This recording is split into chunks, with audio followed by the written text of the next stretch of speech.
Ignition sequence start. 6, 5. It's one small step for man. 2, 1. Everything is go here. Welcome to Stay Relevant, my wandering conversations with interesting people. I'm Mike Sobola. Hey, this is Houston, we're copying. The Eagle has landed. We're back with the second part of our chat with Brian Kelly from Malt Media TV. So staying relevant, back to that, we're, I guess, change or die. We come kind of like this from the same era where, you know, it was always about, hey, you had a lot of time to craft these stories and it kind of took time because the process took time. So you had that built in because the process took time. Now it's churning it out and we've had to, I along the way said, this is crazy, we can't do this. When I knew in the back of my mind, well, no, that's where it's going. Right. And you got to let go and you got to change. And to that end, you started doing drones here. You started doing the aerial photography with the small aerial platforms we call drones these days. Right. And you were kind of on the forefront of that. Tell me a little bit about that. It's funny. I was first exposed to them when I was at Discovery Channel, Discovery Communications, and I had a production company that was working for me out of LA that had this idea to put a camera on a remote control helicopter for a series that definitely could use aerial photography or use the perspective of putting a camera on a helicopter. And, at the economics of a Discovery, this was a military channel show, at the economics of a Discovery military channel show, we certainly couldn't hire helicopters for this series. I couldn't tell, either from insurance or just an actual cost standpoint, I couldn't tell the production company they could bring in a helicopter. So they had this idea to put it on what technically a drone, but a remote control helicopter at that time. And it was a great idea, but in practice and in the results were just not very good. What kind of camera did they use for that? I'm not sure what kind of camera they used, but I know that they used a remote control helicopter, a collective pitch, a single blade helicopter, which under the right pilot and the right operator, it's not you can fly. What guys can do with these things is amazing. Fly them upside down. They can do all kinds of acrobatics and things like that. So the platform itself didn't put it into question, but the process did. There were a number of things from vibration to the stability of the aircraft itself, which all translated right into the picture. I mean, it was right in through the camera, into the picture. So even with image stabilization in software in the post-production process, they couldn't make it good enough to really, to my eye, to make it effective. When we started Single Malt, we had been in business for a couple of years, and I was reading an article about these multi-rotors that were coming out. The multi-rotors being the six-blade helicopters, kind of a flat platform that creates a very stable flying airframe. And then the emergence of the trickle down of military technology, the miniaturization of onboard gyros. And what first thing I saw was a gyroscopically stabilized camera mount that could be mounted on a multi-rotor. And when I read that, that's when I said, hey, this may be time. So we made the initial investment. We bought the first six-blade hexacopter with a gyroscopically stabilized camera mount on it. And when we flew it, we just did some test flights, and all of a sudden we were doing Hollywood-level cinematographic scenes, and being able to put them into cable shows at a relatively low cost. When people started seeing the pictures, it was the oh wow factor was tremendous, and so that kind of reinforced the notion that we were onto something. It's funny, back in that day too, we didn't even call them drones, because drones, in a way, became, for a while there, was really a four-letter word. Nobody wanted to hear about drones, and nobody wanted to hear about a drone potentially flying in their neighborhood or down the street. And we still see a little bit of that today. If somebody just sees you with it, they almost take offense by the fact that it's just sitting in the back of your truck. There's still that stigma. So we went away from using drones, and we had kind of come up with a catchphrase early on, and we called it the Omnicam, because really it was a camera that we felt could do anything. And so we were Omnicam operators.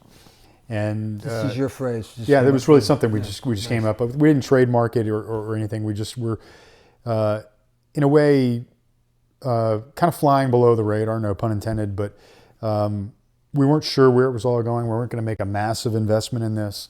But when we were working on this Travel Channel show, and one of the EPs called me up and said, hey, would you guys be interested in doing a hire out? Meaning, would we be interested in as a production company? After they had seen your After we'd seen the results of the the drone footage that we were providing. Would you want to work for another production company? So meaning, would our production company hire our services out to another production company working for the network? And for me, as a entrepreneur, as a independent operator, as an independent filmmaker, working for another production company, another layer between me and the ultimate end user, the network or the viewer, I was a little apprehensive, but since it was all new, we said yes. And I have to be honest with you, Michael, since we said yes to that, it's been, the phone really hasn't stopped ringing. Wow. I think last year we did the count, and I think I said earlier before we started rolling that I had flown close to 1,000 hours last year. We did, over the last year and a half, about 200 episodes of programming for maybe 5 or 6 different series for HGTV alone. Wow. 1,000 hours, that's pretty phenomenal. Yeah. That is. We've been all over the world. Your fingers you got calluses. That's from right. that. We've been all over the world, and it's a 2-person operation. You have a pilot and a camera operator with the aircraft that we fly. So we've been we've been to the Marshall Islands and the Philippines and South America, Central America, Mexico, all over the United States. We've got some other trips coming up that may be taking us to Europe, and we're dealing with kind of an emerging regulatory field as well. So while the technology is moving pretty fast too, we're also getting different organizations in the United States and municipalities saying, how are we going to deal with all of this? And I think everybody's dealing with that, and that's Yes. a big question now today. It seems as though everywhere you go, everybody's got a drone or their version of a camera platform, and they're flying for stuff. And I think a lot of people don't realize still what these regulations are. That you can fly it recreationally without any kind of authorization, as long as you're not encroaching on the wrong airspace, Right, and exactly. you're not you're flying it safely. But there are if you're out for hire, you can't do it without an exception. Can you talk about that a little bit? What the FAA, when they first got into this, they were challenging the commercial operation of drones in a number of industries. There are a number of verticals that we look at, and what we're talking about specifically today is the television production world, Mm-hmm. and the FAA has a certain exemption for that. But the application of drones goes across a number of different areas. We've seen what Amazon.com is thinking about doing, about delivering packages. You have companies are looking at doing inspections of power lines or Bridges wind and turbines, things, bridges and things like that, where helicopters had been previously used, or you put a person into a precarious position of having to climb something, climb under something, climb over something, cell towers, wind turbines, things like that, inspecting for small cracks, and any number of different things. Agricultural inspection, being able to put forward-looking infrared radar cameras on these and being able to tell the actual health of plant life on the ground by flying over top of it and getting that aerial perspective. All of these things have massive opportunities. We're dealing specifically in the television production world. But the FAA saw this as, really their position early on was that if it took off from the ground and it was unassisted, it was not tethered, it wasn't a kite, it wasn't a balloon, it fell into the FAA jurisdiction. There were a number of challenges to that, and I think a lot of people didn't take them seriously early on. And that's kind of how it all panned out. There were a couple of challenges to levies that the FAA had issued that were overturned, in favor of the drone operator out there and the FAA, against the FAA. But they have crafted now the FAA Modernization and Reform Act of 2012, which was actually the laws, or the initial laws that outlined how this stuff was going to be regulated. And, it's for a while we were all saying and believing, and it was a gray area, but it is no longer a gray area. The way the FAA looks at this, both from the aircraft itself and how they register the aircraft to where the operator is actually approved or certified, is no different than how they would regulate a pilot for a private pilot's license or a commercial pilot. The industry is regulated, so the aircraft has to be registered. It has to have an N number. that you see on all aircraft now, and then the operator has to be certified under the FAA's what they call the 333 exemption. Does that take training? Do they require? I know if you get a pilot's license, you need certain hours of training. You need all this very structured thing. What does it entail briefly for the 333 exemption? Is it well right now mainly the pilot? I mean, you have to have either a recreational pilot's license or above, which is for the operator. So somebody, what they would call the pilot in charge, and then there's that's the person that's basically in charge of the actual event. The pilot in charge. something happens, he's the one who gets Exactly. the He's the guy that files the He goes to paperwork. jail. He's the guy that knows the background. He's the decision maker. The tactical decision maker on the ground, and then the aircraft. But to get that exemption, really what the FAA is looking for is they're looking for companies that understand and that this is aviation and that there are certain safety issues, planning issues. A lot of it goes into the what the FAA calls a plan of activities. Is that that you have thought through how the aircraft is going to be interacting with its environment. Whether it's buildings, private property, public property. Whether local municipalities have issued permits specifically stating that you have approval to do UAS operations, but their big concern is of course the airspace, and the direct and most kind of immediate concern would be the conflict with other aircraft.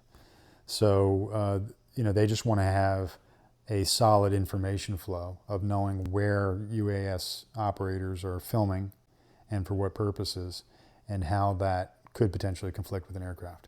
And so just unlike filing a flight plan for flying an aircraft, you're actually filing a flight plan to do your UAS operations, your drone operations.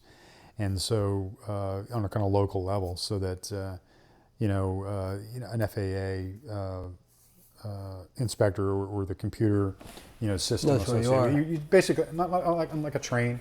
You're not on the same track, running down the same track towards another train. But there seems to be some confusion with that, with the recent law they passed for the 200 feet exemption, because you still need the 333 exemption to do the 200 feet exemption. They have lowered the bar for what you can do without below prior 200 approval. feet. Right. But you still need to hold the 333 exemption in order to be qualified to be able to do the lower than 200 feet. So you're able, basically, if you've got the exemption, you're able to go out and do anything without the pre-approval of under 200 feet.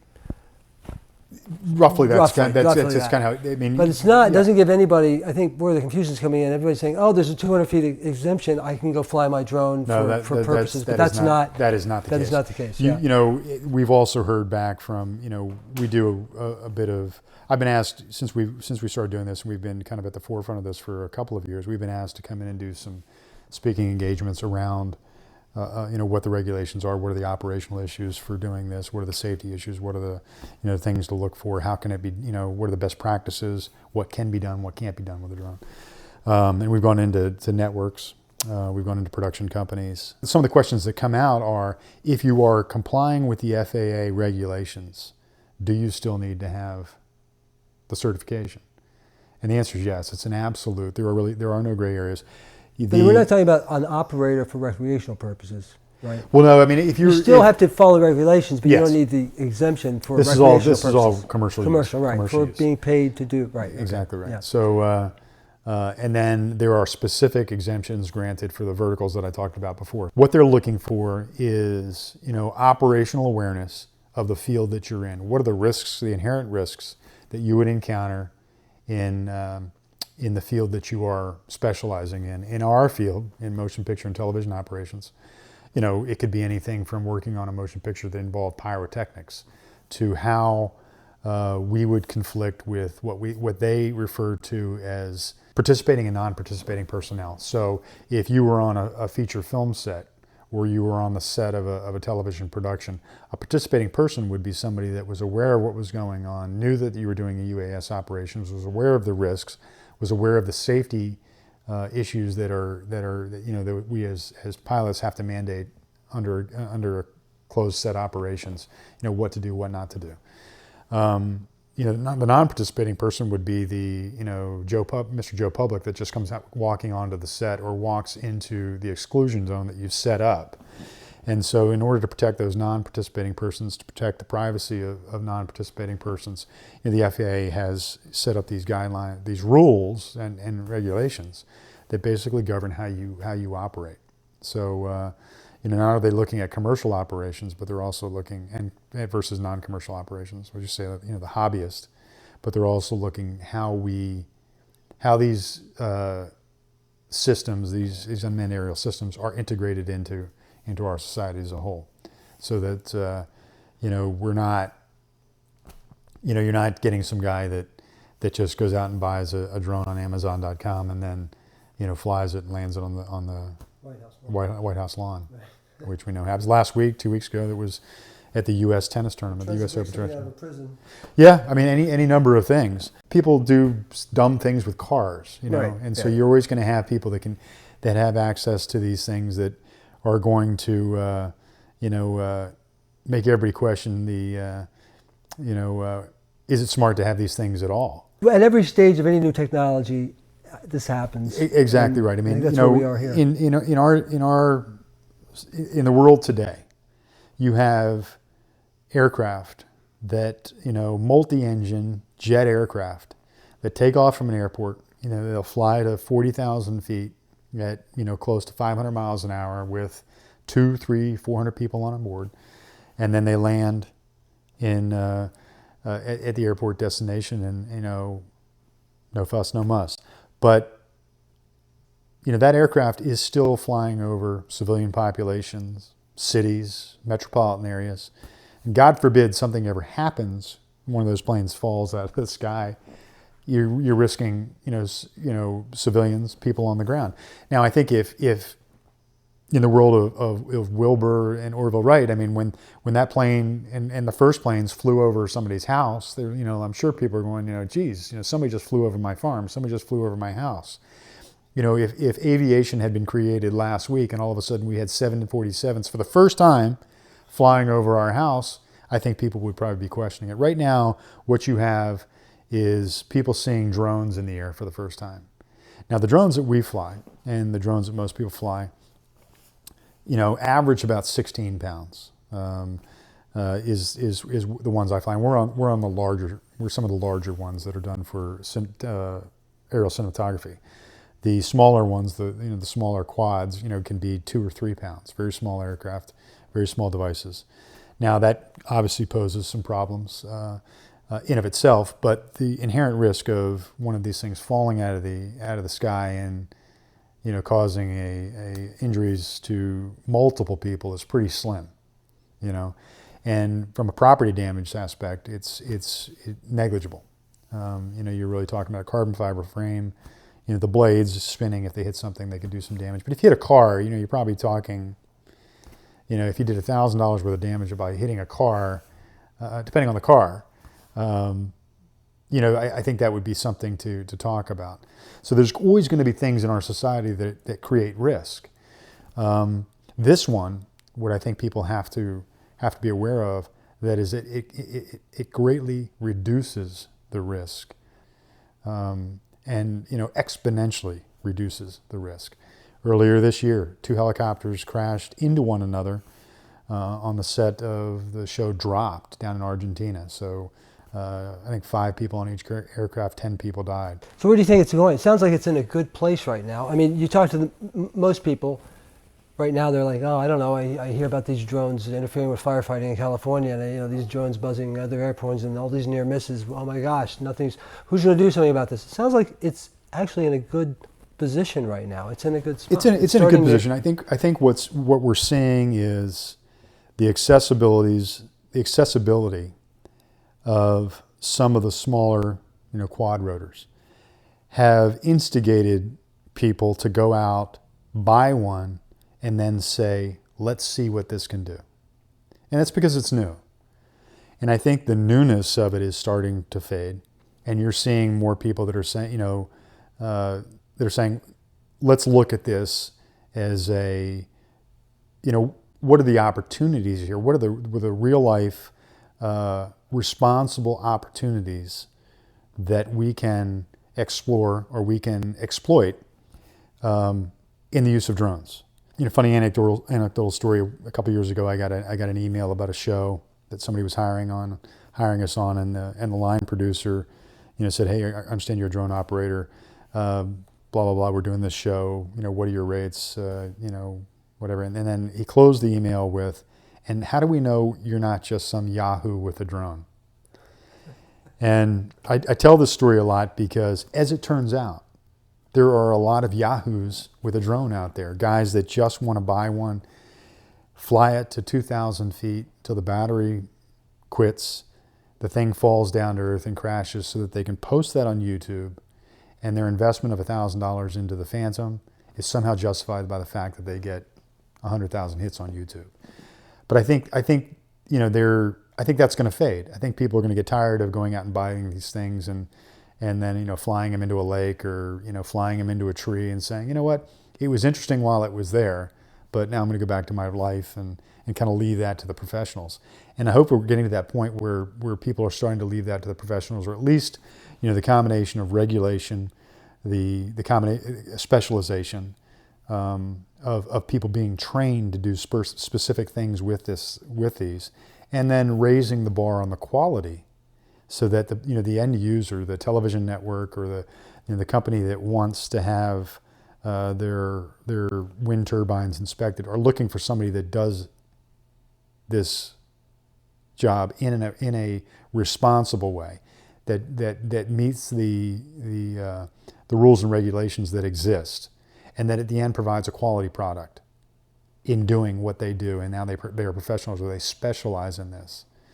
Will raise the bar for tolerance for what is acceptable, for what the service providers can provide, and leave the hobbyist and leave the Yahoos with a drone to themselves to do the things that they want to do, and at the same time minimize the risk across the board. I think the horse is out of the barn in this case. Drones are being incorporated into our society. And it's just, I think now we're looking at how and to what extent. I have said this a number of times, that in the television and film production world, and I've been doing this for close to 30 years, it is, next to maybe high definition television, or maybe nonlinear editing, the most significant development production tool in the production world in the last 25 years. So Single Malt Media has decided, basically, that's what you guys are focusing on now. Yeah, we are. We're in it.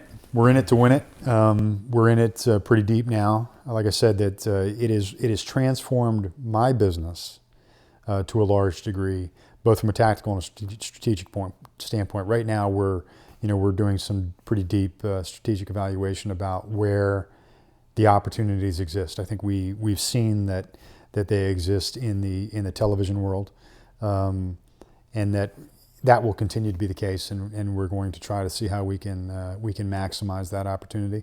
We're also looking at some other fields to see if those are viable as well. But it is a very effective tool across so many fronts, and I think we have to get over this stigma of drones. We want this to be accepted widely. We want to see that it is supported. We want people to weigh the cost versus the risk, and then ultimately, hopefully, weigh in on the side of the thumbs up that this thing is a great tool, and that we should explore what else we can do with it. Since the beginning of motion pictures, first it was, let's make moving pictures, and then let's perfect the camera, and then it was, let's put the camera into interesting places to capture the view or capture the shot that, that we all marvel at. I'm not gonna lie to you, we have a lot of fun doing it, but we also take it pretty seriously, and it's an opportunity that we see as instrumental to the future of our company, of my company, and that's where we are right now. We're pursuing it, going full speed ahead. Well, it sounds like you're definitely staying relevant, that's for sure. Well, we're trying, Michael. That is the challenge, and I certainly appreciate the recognition of that, because in this business, you really are. It's what did you do today? It's not what you did yesterday or where you plan on. It's what did you do today, and we see it. It's a tough field to stay relevant. But I'm not complaining. We've had a pretty good run, pretty good career doing this. I love television. I love the communications world. I love telling stories, and this to me is just another tool to tell stories. I'd like to thank my guest, producer, director, and drone pilot, Brian J. Kelly of Single Malt Media TV. Thank you, Michael. Brian will also be a presenter at the National Drone Show coming up December 2nd and 3rd at the GV Expo in Washington, D.C. The podcast is Stay Relevant, wandering conversations with interesting people. Original music by Popmark Media on the web at popmarkmedia.com. See and hear more on my website at mikesobola.com. Until next time, try and stay relevant.